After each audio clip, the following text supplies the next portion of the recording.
hey, automations don't just have to be tech, software, apps, and tools like that. It can be people.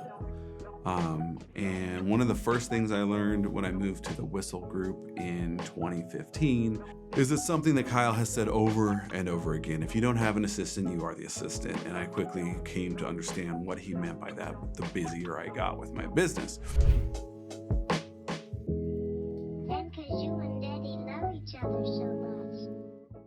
What's happening? I'm JC Agajanian, broker associate with the Whistle Realty Group at EXP. And as usual, we come to you with a summary, a breakdown of the Monday morning mastermind that the Fast Forward Network puts together with literally hundreds of the nation's top agents all over the country coming in to weigh in on specific topics geared to help you with your production. And let's get into it. Today we've got 3 great topics, specifically important because of the timing. The first one is the fact that we are, again, in a shifting market.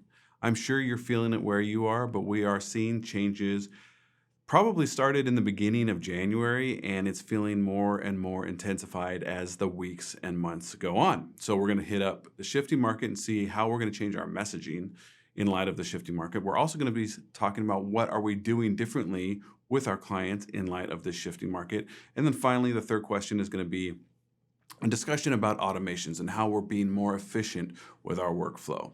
So let's get into the first topic that we covered today. Again, I think there was just shy of 900 agents from all over the country with a wide breadth of experience, from new agents who've never sold a home before to team leads selling hundreds of millions every year in volume. So it's a fantastic resource and a great network to be a part of. So with the market shifting, what is your messaging? What are you saying to your clients, and what are you saying to your colleagues and your professionals? Well, the first thing that came up as a talking point is to set the appropriate expectations with your sellers and your buyers. We got to be good storytellers, both with our social videos and our online and video messaging. And so what we need to do is really inform people of what's happening with offers, with open houses, with showing activity. These are things that, frankly, I didn't expect. I don't think anybody really in our office expected this, and certainly the same can be applied to the entire Fast Forward network. But it's happening now, specifically here in San Diego, but in many of the markets represented by this network. We are seeing a dramatic pull out of what was a significant downturn. Here in San Diego, we lost probably 12 to 15% of value between May, June, and maybe even part of April and the end of the year. We are already starting to see that halted. We are starting to see significant activity in the market, and these are things that we cannot expect the news to be reporting on yet, because we don't have the month of escrow and then the month of market time and then the month of reporting time all gathered up to say, hey, things have changed. And even if we did, they don't like good news. They like bad news. So we'll see how they actually report this when the data is actually available. But we're on the ground and we're seeing what's happening. So we have to be able to report this to our clients. Talk to your buyers. Say, hey, and this is kind of a line of questioning that will help you figure out who you've got in front of you and how much time and energy you want to put into these clients, right? So ask them a series of a few questions. Are you willing to maybe make a compromise or two on some of the main things you really needed in your home? Like maybe if air conditioning was a requirement, can we go and look at homes without air conditioning with the knowledge that we may have to install that on our own? Or something to that effect, right? Are you willing to make a compromise or compromises in order to get the home you want? You know, another option or line of questioning we can ask potential clients is, do you think that you want to just wait on the sidelines for a bit because you really just don't see that specific home that you're looking for, but then get real serious and aggressive when you do see that home? Or are you thinking that this whole thing is crazy, rates aren't even as good as people are saying they are, even though they've come down close to 2 full points from the high of the mid 7s? But yeah, you know, values are still too high. They haven't come down enough. Rates are still too high. They haven't come down enough. I'm not interested. Well, if that's the disposition of the client you're talking to, you know, okay, I'm going to not ignore them and not fire them. I'm going to stay in touch with them and try to nurture them. But my energy is going to the person who answered yes to the question 1 and maybe a little bit less, but also to looking for that home that might work for the person who said, I'll get aggressive if I see the one I want. I just don't see what I need right now. So that just helps us with our productivity and know who we're talking to and how to speak to those clients and where to put our energy. Our time is finite. So you can try and find some statistical data to help with what I can kind of only call at this point anecdotal information. I haven't looked at it yet, but I'm sure if we went into the showing time metrics, we would probably be able to find an uptick in showings over the past month compared to December. What else could we do? We could probably see, information from your local board talking about inventory levels and absorption rates. Those are things that we could pull on to add to the fact that my coworker was fighting 29 other buyers and actually won, but boy, was it a doozy. It felt just like, the first half of last year. Like that type of storytelling is important. And, we can only assume that they're going to trust us and that we're not full of it. But adding to that some sort of statistics to support what you're claiming will help them say, okay, this guy knows what he's doing. He's busy, he's marking the market, and he's telling me that I need to take action. That'll hopefully shed some of the salesy bits off of what we're telling them. Another, on a broader economic level, we can look at the jobs report as an example, the CPI reports that come out. I mean, the CPI report is directly addressing inflation, and we know that inflation forecasts tend to influence mortgage rates. And so if these are all trending down, that means that you are in first before the public gets wind that things are improving. And at that point, it's going to get even more crazy than it is now. And we're not saying that it's the same way it was in the beginning of last year and the years prior, but less competition is always better for your buyer, right? When you're not just talking about messaging on videos or social media posts and things like that, if you're actually in conversation with somebody, this should go without saying, but it's a great reminder. Try and figure out what they're thinking before giving your opinion. We can't assume that, they're just waiting on rates, for example. They may think it's not rates that's their issue, but that values are going to be plummeting like they did in 08, 9, and 10. It's like, well, why would we be talking about rates if they're talking about values? I mean, sure, they're related, but you understand the point. Let's figure out what the objection is, what the concern is, what they're actually thinking, and then speak to that so that we're not just firing off information that they don't really feel is valuable. Understanding what they're thinking and where they're coming from by asking smart questions is just going to really help you provide better guidance and like I said, speak to what they're actually thinking and what that sticking point is for them, as opposed to whatever it is you think they have in your mind. So that was some of the messaging, talking points, conversation we had around educating people on the fact that the market is actually changing. So what are we going to do about it, right? So one top producer who runs a team is, I think he did 115 million or something like that last year. He's talking about a system called Webinar Jam. I haven't used it before myself.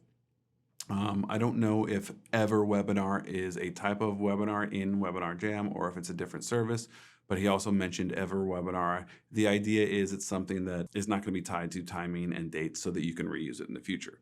But when we are making these educational type messages and trying to help people understand that things are changing all the time, and wow, they 180'd once again after just doing it about 6 or 7 months ago, we need to figure out how to really bring this information out to the masses. And what he's doing is not only bringing it to the masses for his clients, for his past clients, for his database, for his sphere of influence, he's using this webinar system for lead generation, which I think is fantastic because for one thing, he's educating the people on what's happening because like we discussed before, the news is only going to tell you what's happened literally 2, 3, sometimes 4 months ago. And then usually there's going to be a negative spin on it in addition to that. So he's bringing actual helpful information and driving that to a funnel so that he has people who are raising their hand and saying, gosh, I liked what you had to say. I'm actually in the market.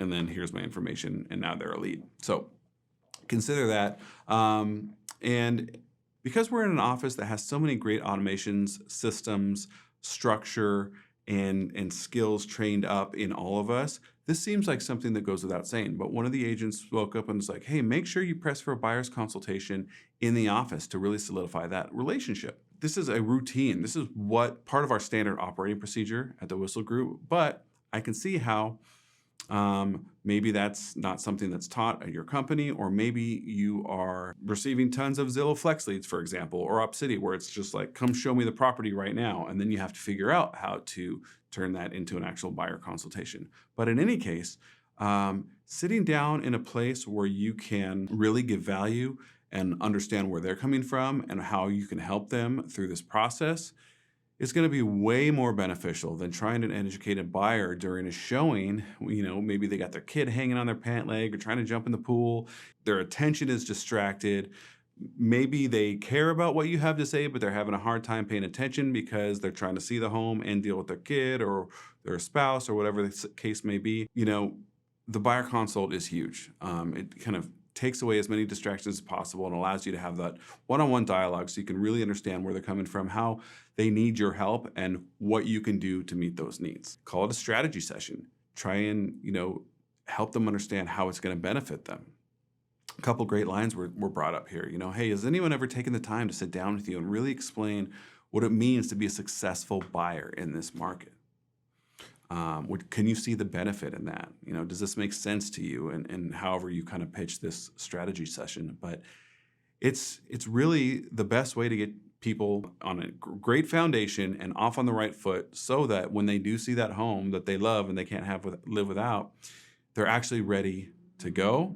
And it removes a lot of the stress from the circumstances and increases their chance of being able to move forward instead of scrambling to get the loan set up or to make sure that they are still comfortable with it or whatever else the case may be. So we can also use this time to follow up on, all the buyer prospects who haven't transacted yet. Maybe we've got people that we were talking to right in the middle of the last shift when things went from fiery hot to icy cold.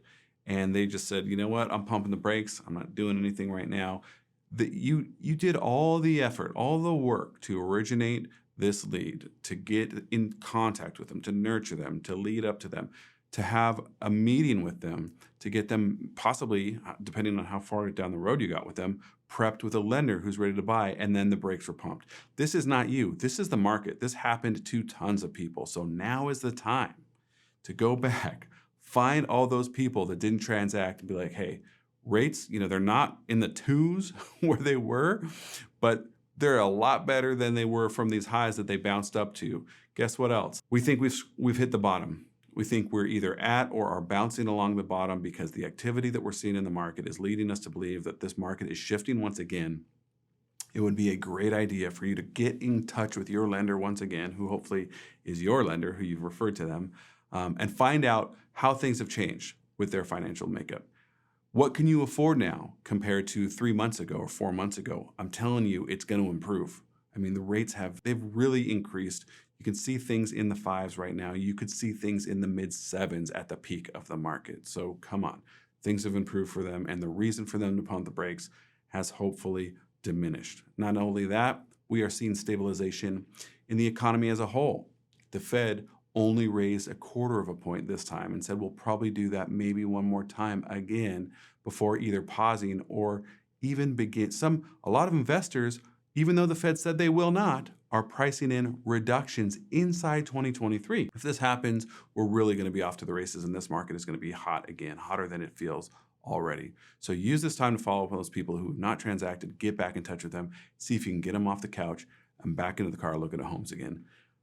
Talk to that lender, get updated, and see how things have changed. This is another opportunity to go in harder on direct mail, on other campaigns that you may be doing, because a lot of people, specifically when the market cooled, have backed off that ad spend. Understandably, whenever things change, you want to be braced for the negative, right? You don't want to have your overhead the same as when the market was hot. So a lot of people have pulled back on that ad spend, but they may or may not realize that it's turning around right now, and you can go ahead and push in more and take some of that market share if you're on the ball. And so use this time as an opportunity to go harder on those mailers, to go harder on those campaigns. And, hopefully you can maybe start to get more activity than maybe some of your competitors would otherwise.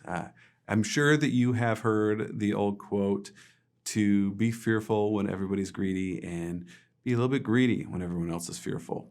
We got to do the opposite. And because we are on the ground paying attention to what's happening, we have this amazing network. We know what's happening before anything is going to be released in the news. So more talking points, just kind of preparing buyers for what is a different market than we've had literally just a month or two ago, is to consider, which contingencies they might be able to pull. We're back to getting our offers really aggressive again, right? Maybe do that pre-inspection so that you feel comfortable with the property before even submitting that offer. You could do it on an open house or a showing, and just get somebody in there and spend a few $100. And if you don't like the house or something you've learned, then, it's a little bit of money lost, but not the end of the world. But if you do, and now you can pull that contingency in addition to maybe something else, you're going to be a lot stronger. And the chances are you're going to be the one moving into that home when it closes instead of somebody else. So have those types of conversations with your buyers as well. Help them understand, it's not the same as before the market turned, but we're moving in that direction. So we have to have that frame of mind of being aggressive. And, it's not just buyers can write whatever terms they want, pick up 15, 20, 30 grand in credits to buy down the rate and bully the seller around. Those times are over already. They were short-lived, but they are over. And now we're back to having to be really presenting our best foot forward to get that place done. The final conversation around what we're doing and how we're talking to clients is the idea of addressing buyers' concerns when it comes to, potentially not going the way you're saying. So maybe someone still thinks, gosh, what if I move in, I buy this house, and then the market falls apart and it tanks? And it's like, there's a million ways you can answer that, right?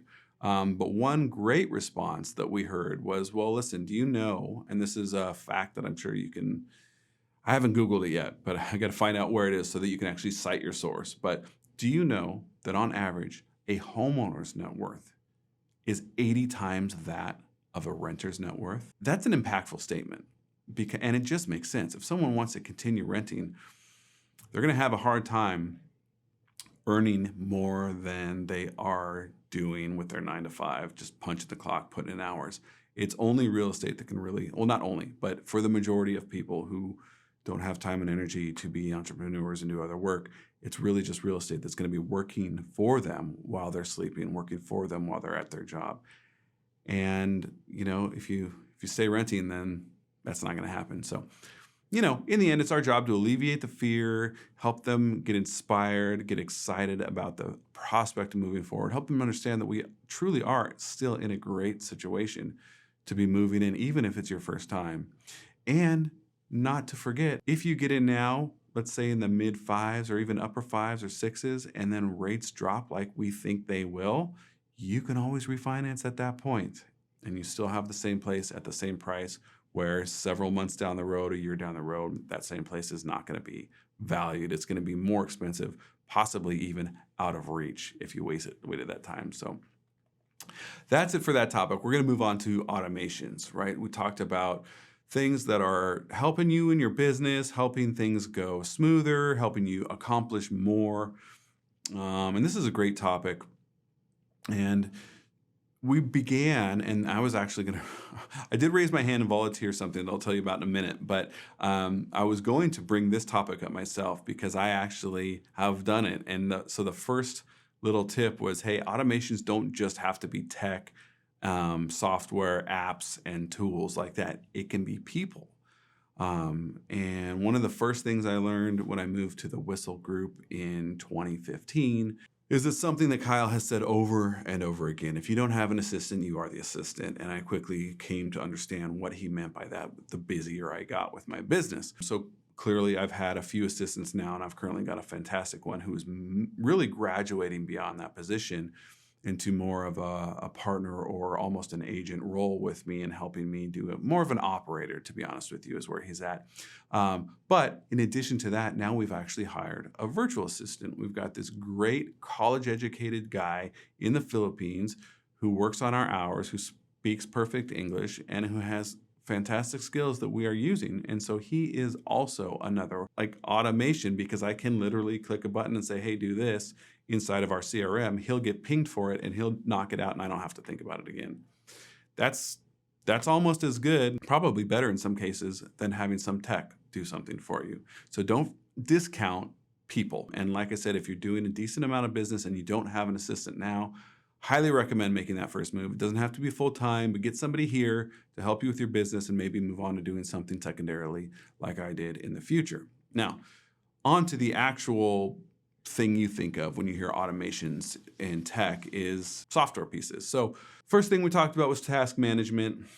I've used all these systems, but the few that were brought up were Trello, Asana, and Monday. I'm currently using Monday because of the automations that you can build into Monday. It's not only a great project management tool that you can organize what you need to do and the workflows getting it done, but you can also build in automations that will reach out to other websites or pieces of software and do things for you as well.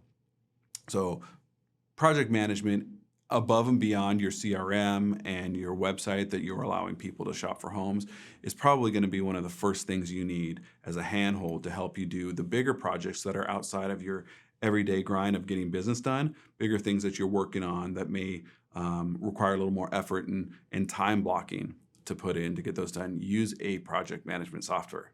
Trello and Asana both have free versions. I think Monday does too, but you can't do the automations with it. You can do these things for free. It doesn't cost you anything. There's all kinds of free tech that is fantastic to help you with your business.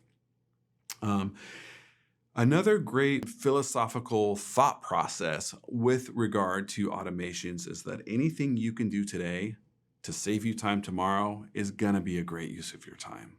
Okay, you got to really adopt this philosophy. And the most basic example brought up was simply using Gmail filters and unsubscribes instead of deleting or archiving these emails that you get every day, right? Like, take advantage of the tools given for free inside your inbox and make your time sorting through what you need to get back to and who you need to respond to, make it a lot more quicker and easier with these automations that automatically pull things out. You could take it to the next level. And this is just an email example. You can go in 100 different directions. But even in email, you can use filters to say anything related to, I don't know, your realtor fees or something. You pick up anything you want, put it in this folder, and then you can just go check that folder from time to time. Options that you can go and the depth that you can go into any one software are nearly endless. So again, anything you can do today to save you time tomorrow would be a good use of your time. So remember that. I think that may be one of the most powerful things you can take away from today's video. Another example of great automations is your contract to close system. How are you communicating with your clients once they're in escrow and under contract? Are you advising them at every step of the way what's coming next? Which contingencies need to be removed and what needs to be done before that? Like, do you have a system for all that? Because that's the same set of information that you need to give every client every time. So why would that not be automated? Why would that not be a templated system? And templates can be automations for you too, and they're fantastic. Templates in emails. I mean, your follow-up emails with clients. We have a templated system for the entire first year after somebody has bought a home with us, because we want to make sure they don't forget about us. That's one of the chief issues. Most people, when polled, said that they're happy, they're content with the realtor that helped them out. But the overwhelming majority of those same people that said that do not go to repeat business with those clients simply because they don't even remember who they were. And that agent never did anything to follow up with them. That's a cardinal sin right there. So do your job, stay in touch with them, offer value, have that pre-established contract to close, pre-established first year post-closing, and then also pre-established ongoing annual touches every year. I have a 79-point touch tool that goes out. It includes phone calls, text messages, snail mail invitations to events, digital updates on home values. It's got gifts in the mail that go out, and I do virtually none of it. There's very few things that I am involved with in this entire system, and I'm touching people 79 times a year after this is not just the first time. This is after they've closed with me in perpetuity. Okay. That's because of automation that I'm able to do that. Another agent brought up ChatGPT. This is just, we could do a whole meeting just on ChatGPT and how you could really benefit from it. But I've used it to help me with creative writing, with remarks and explanations of properties, and then, of course, took it and edited it to make it my own. But what he said he's done is he's used it to come up with good emails and text messages to reach out to people he hasn't been able to get in touch with. The options with ChatGPT are endless. Of course, I'm sure that if you've played with that tool at all and with the popularity of it and how many people have downloaded it and created logins, I'm sure you have. Just embrace it. Figure it out, see how it works for you, and go there because it will make your life significantly easier. Template your email, template your videos, template everything. Template everything that you're going to do more than once. We are having very similar conversations with people who are either looking to buy or who are looking to sell with regularity. So why wouldn't we make a template and say, this email needs to go out to this person at this time because this is something that they usually need to hear. And our experience and the volume of business that we do helps us understand who needs to hear what when. Of course, we're not going to remove the personal touch from working with our clients, but we're going to remove a lot of the heavy lifting and the time that it takes to do a good job for these people by using these automations. So that's all I got for you today. I hope you've enjoyed it. I hope you found something you can implement into your business. As always, feel free to reach out to me. I'm happy to chat or answer any questions you may have about it, about any of the stuff we've talked about today. You can reach me right here. I look forward to seeing you soon.